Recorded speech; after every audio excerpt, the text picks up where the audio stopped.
When it comes to your retirement, do you want to have the same old plan everyone else has? Of course not. You're unique and have your own goals and dreams. Don't be treated just like a number. This is your retirement. So it's time to think differently. And you're in luck because you've found the Retire Your Way podcast with ILG Financial. At ILG Financial, you won't find generic, run-of-the-mill plans containing the same old cookie-cutter solutions. Dave, Chase, and the ILG Financial team focus on building one retirement at a time using their Think Differently philosophy. And that means your own comprehensive plan with customized solutions built to achieve just one goal, yours. So put on your Think Differently hats and get ready to take back control of your retirement today and for all the tomorrows to come. ILG Financial's Retire Your Way podcast was created just for you, and it's starting right now.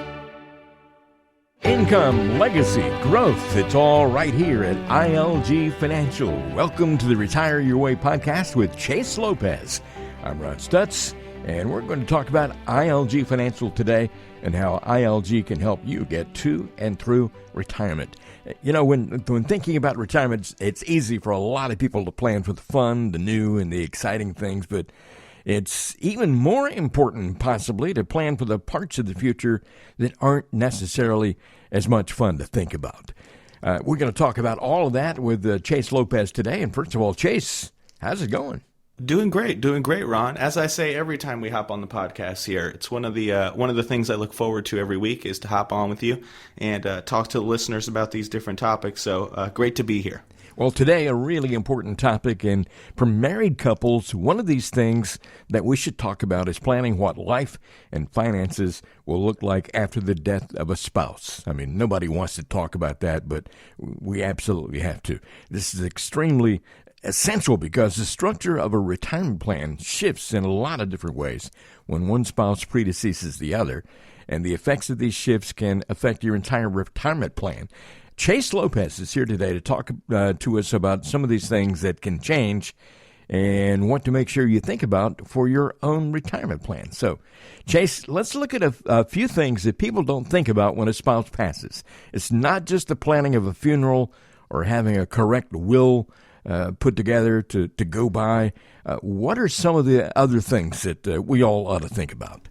Yeah, so as a fiduciary independent, advisory firm, this is one of the things when we first meet with clients that we really try to stress that we want to plan for before it actually happens, right? The last thing that we want is for a married couple, if one of the spouses were to predecease the other, the last thing we want is at that moment, now we're trying to make some of these decisions. It's a very obviously emotional time, right?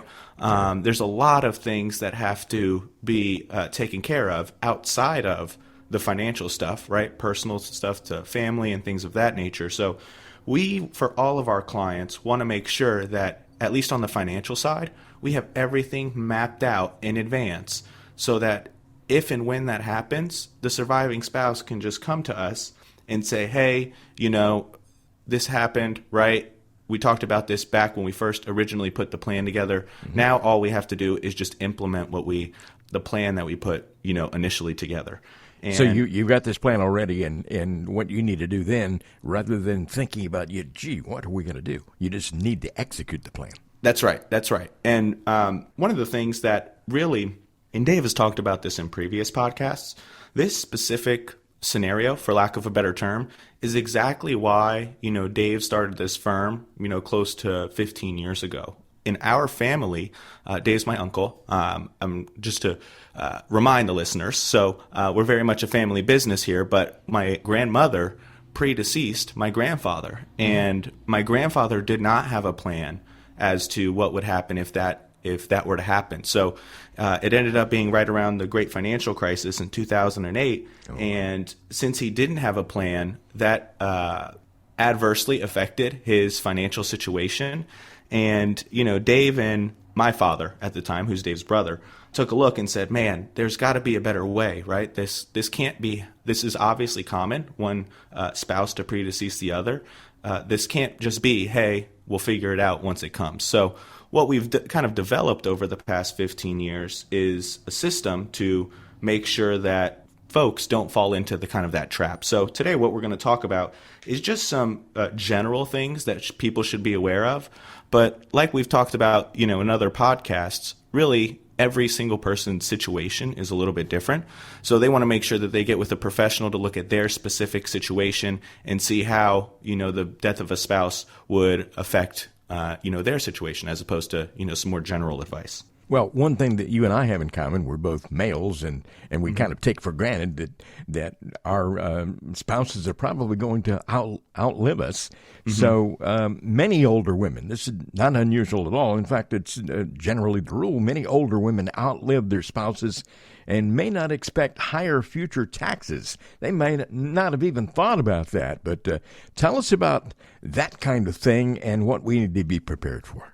Yeah, so according to a 2021 study, the average life expectancy for women is about 6 to 7 years longer than for men, right? Mm-hmm. So if you're a married couple, right, and your wife ends up outliving you, if you're the husband, right, you want to make sure that there's a plan in place prior to that happening so that there's not any surprises for her. For most couples, whether it be the man or the woman, normally the dynamic is one spouse handles a lot of the financial part of it, right? Whether that be the planning or whatever kind of the case may be. Exactly. So whether that be the wife or the husband, you want to make sure the other spouse has someone to go to. That's where we kind of come in, right? Has someone to go to make sure that, everything will be able to be executed in the future. And what a lot of people don't kind of take into consideration is the way the U.S. tax code is set up. You can either, if you're single, you file as single, right? Or if you're a married couple, you file jointly. And when you file jointly, the tax brackets are bigger, which just means that, you can make more money without being pushed into a higher tax bracket. Mm-hmm. Once a spouse passes, well, now you go to filing single, right? Or now the tax brackets are smaller. So if you're bringing in the same amount of money, or even a little bit less, well, now you're being pushed in the higher tax brackets, and that can result in the surviving spouse having to pay more taxes than the couple did. So again, going back to what we talked about, we just want to plan for that in advance. And if we know that in advance, well, there might be some things that we can do to kind of mitigate that. I know a lot of people refer to that whole thing as a survivor's penalty, resulting in higher taxes in the future. And I was just looking at the numbers here. I mean, males have a longevity prediction of 73.5 years, and females 79.3, which is really kind of depressing for us, but that's the way it is. But taxes can be a big shock for widows, and I'm sure you've seen that play out in a lot of different situations. Oh, absolutely, absolutely. So, for example, Ron, in a couple, if one spouse were to predecease the other, from an income perspective, we'll lose one Social Security check. The couple will lose one Social Security check. They keep the larger of the two, whether that be the husband or the wife. So we'll lose that. And then for folks that have a pension, they may lose some of a pension. They may lose all of a pension, right? So realistically, with a couple, we'll have to, those income gaps that are created, we'll have to fill that with either retirement savings or, any other sort of savings. We'll have to fill that gap, which, going back to what we were saying before, will then end up pushing these folks, into a higher tax bracket. So that shock that you're kind of referring to is when the surviving spouse or the widow ends up having to file their taxes, the year after their spouse passes. Mm-hmm. They're looking at their taxes and they're saying, oh my goodness, this is way more taxes than we were paying, last year when it was the two of us. And the reason is because of those, the way the U.S. tax code is written. It's more favorable to a couple. So we just want to make sure that we plan for that. And there's a couple of different strategies that you can use. Now, one thing I like to always preface, as you know, is with any strategy that we talk about here on the podcast, we're talking very generally, right? Yeah. So everyone's situation is a little bit different. So this is not meant to be sort of blanket advice, but really this is just meant to, hey, get the wheels turning inside of folks' head to say, hey, maybe I should reach out to ILG to see if this strategy may be, effective for my specific situation. Mm-hmm. Yeah, by the way, if you'd like to reach out to ILG Financial and talk to Chase Lopez or Dave Lopez, the number is 540-720-5656. That's 540-720-5656. You can have a conversation about all of these things that we're talking about here today, and it's not going to cost you a thing and not going to obligate you to do anything either. So, Chase, sorry to interrupt. I just wanted to make sure everybody knows how to get in touch with you. And no, I always appreciate that. As you know, Ron, I can once I start going on this stuff, it just we really do have a passion for it, right? Yeah. So I could just go on for hours on it. So I appreciate you jumping in there.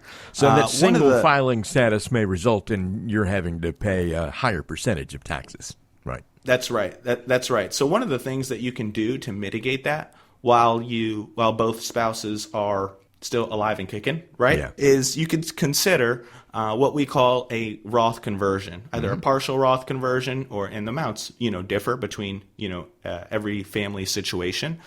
But what this will do is it will, a Roth conversion, let's back up for a second. Yep. A Roth conversion, basically what that is, and we've done a podcast on Roth IRAs and things like that. So if you go through the archives there as the listeners, you can kind of get a little bit more information. But the 10,000-foot view is your traditional IRA or your traditional 401k. You got the tax deduction up front. The money's growing inside of that account. You pay the taxes once the money comes out, right? Mm-hmm. So a Roth conversion basically is you saying, hey, I'll pay the taxes today on that IRA. I'll move that money, pay the taxes, move that money into a Roth IRA, and then it grows tax-free for the rest of your lives. And when you take the money out, most importantly, it's tax-free. So one of the strategies is, hey, if we move some of this money into these tax-free Roth IRAs, well, now down the line, whoever the surviving spouse is, they'll be able to take this money out tax-free, and we can mitigate some of that survivor penalty for being in a higher tax bracket we talked about before. Are there other ways to try and stay ahead of the game when getting ready for these changes in your retirement plan when one spouse predeceases the other? Well, there's obviously a lot of different, things that a retired couple should take into account. Leaving aside kind of the financial part that we've kind of been speaking about today, really folks should really start to think about getting their wills in order, right? Getting their trusts in order. For a lot of folks, as they approach retirement, it's been a while since they've revisited things. So that's kind of the biggest thing that we kind of want to make sure that all of that is squared away.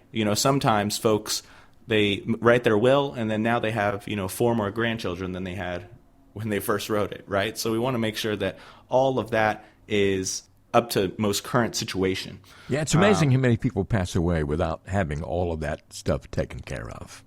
Oh, I know. And it goes back to what you were talking about before, Ron, which is, unfortunately, it's just uncomfortable to talk about, right? It's uncomfortable to think about. So that's one of the things that, people will talk about having a financial advisor and, making, 6% as opposed to 5% or, whatever the case may be. Yeah. A lot of times what I tell folks is the biggest value of having a advisor kind of on your side is to be able to objectively talk about some of the uncomfortable stuff. And this is one of those things that we kind of talk about, which is our job as your fiduciary is to make sure that everything is working in your best interest. So we're never going to shy away from having that tough conversation of saying, hey, do we have the will set up? Are there things that we can do proactively to help, the surviving spouse? And a lot of times when folks hear it from an objective third party, it can help. Mm-hmm. We're talking with Chase Lopez, ILG Financial, our office in Stafford, Virginia, and you can find out more by going to ilgfinancial.com, ilgfinancial.com. We're talking about the situation when one spouse predeceases the other, which is quite common. Very rarely people die at the same time, so you have to be concerned about that surviving spouse.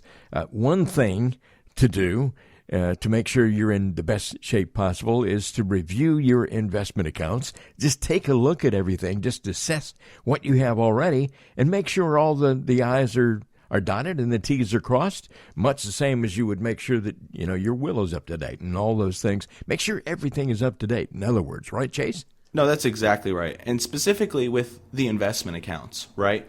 And this goes for investment accounts and also if you have real estate, right? So, your primary home that you're living in, or if you have any sort of rentals or anything like that. You want to be crystal clear as to how these assets, the accounts or the houses, how they're titled, right? How they're owned. Is it a retirement account? Is it a joint account that's outside of a retirement account? Is it in the name of a trust? Do you have a trust set up? And is your account in the name of the trust? We want to make sure that all of that lines up with what your plan, how your plan is supposed to be laid out. Mm-hmm. A great example is, assets that are held outside of retirement accounts. So, your regular investment accounts or your house is a great example. They have a special tax consideration, at least the way the law reads now, right? They have a special tax consideration where it makes it very easy for you to pass the money to your spouse or any of the heirs after. It makes it easy to pass it to them without having much tax consequence. It's called the step up in basis. Right. Step up in basis. And all that really means is, now we're talking about funds outside of a retirement account, right? If you have money invested in the stock market, as an example, and it's in a regular investment account, the basis is what you bought the stock for. So let's say you bought, Apple stock at $100. I'm just using round numbers for easy math's sake here today. So let's say you bought Apple stock. Let's say you bought Apple stock at $100, right? Okay. And it grows to $200. Mm-hmm. Well, the money that you would have to pay tax on would be the difference between what you bought it for, the $100, and what you would sell it for, $200 in this example. Okay. Well, if you pass that Apple stock on to your spouse or on to your heirs, now their original cost, that $100 basis that we talked about, now steps up to that $200 number. So that growth from $100 to $200, effectively, we can avoid the tax on that if we pass it on to our heirs, and then if they turn around and sell it the day after you die at that $200, well, they pay no tax. Mm-hmm. So it's a really good estate planning tool outside of retirement accounts. And the same thing goes for real estate as well. So if you pass on your home to your children and they end up selling your house, right after you pass, there's really no taxes involved, capital gains taxes involved in that. So those type of assets, those assets outside of a retirement account, can be a very good way to kind of pass on wealth to the next generation or even your spouse. Basically, to kind of sum up that whole thing is when a spouse inherits assets, they get the step up in basis, meaning that the asset's value on the date of death becomes the new basis. So, that can really save you money on capital gains taxes for the survivor. So that's absolutely so important right. That's to make sure that's right. right. Oh, yeah. Mm-hmm.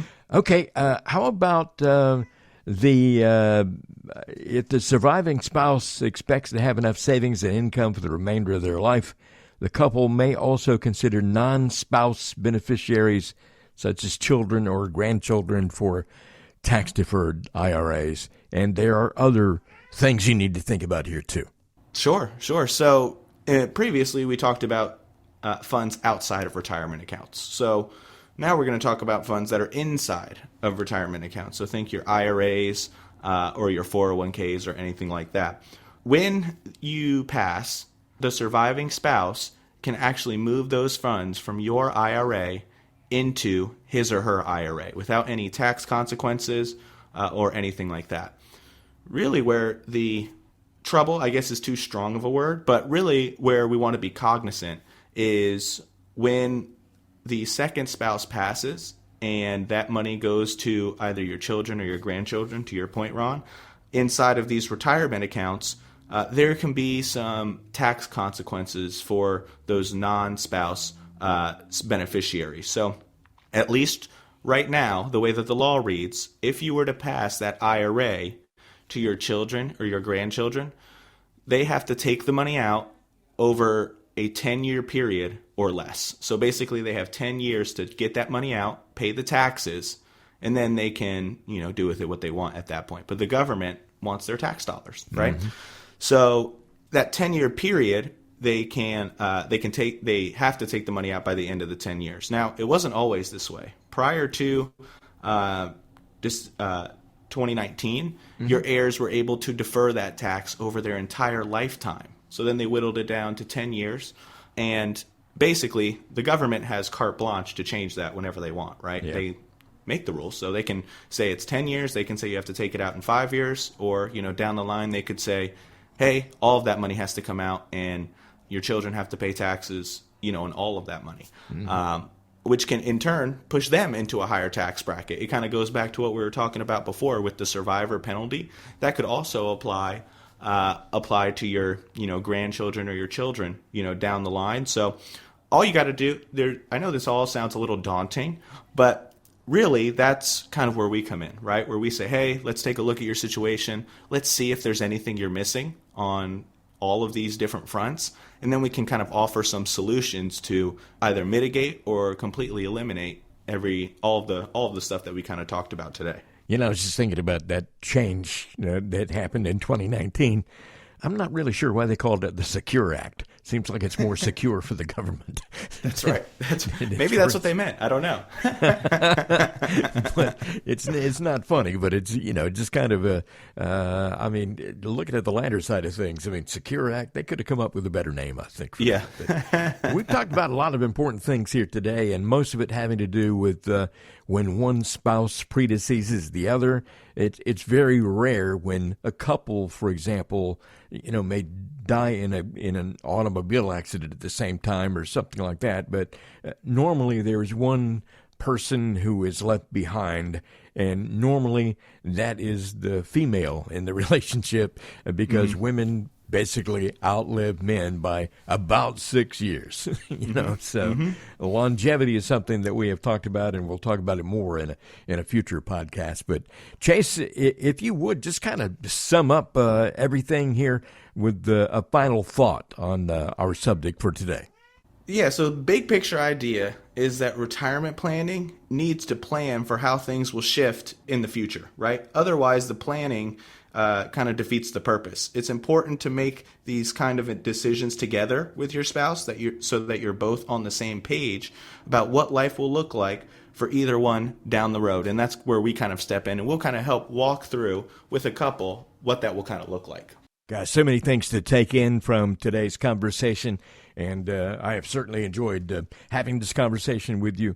Chase, I hope a lot of people will reach out, and by reaching out, I mean call this number, 540-720-5656, 540-720-5656. Income, legacy, growth. It's all right here at ILG Financial, and it's about helping you plan for retirement your way, so you can achieve your financial goals. Call ILG Financial today, or you can go online to ilgfinancial.com to learn more. This has been the Retire Your Way podcast with Chase Lopez. Call Chase Lopez or Dave Lopez at ILG Financial as soon as you can and get these things in order. And thank you very much for listening. I'm Ron Stutz. Next time, we will be right here on the Retire Your Way podcast.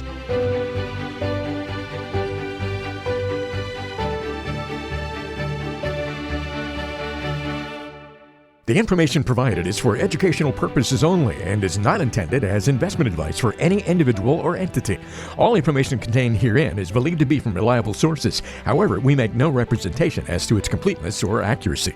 The views presented today are those of Dave Lopez and do not necessarily represent the views of the Alpha Star Capital Management, LLC.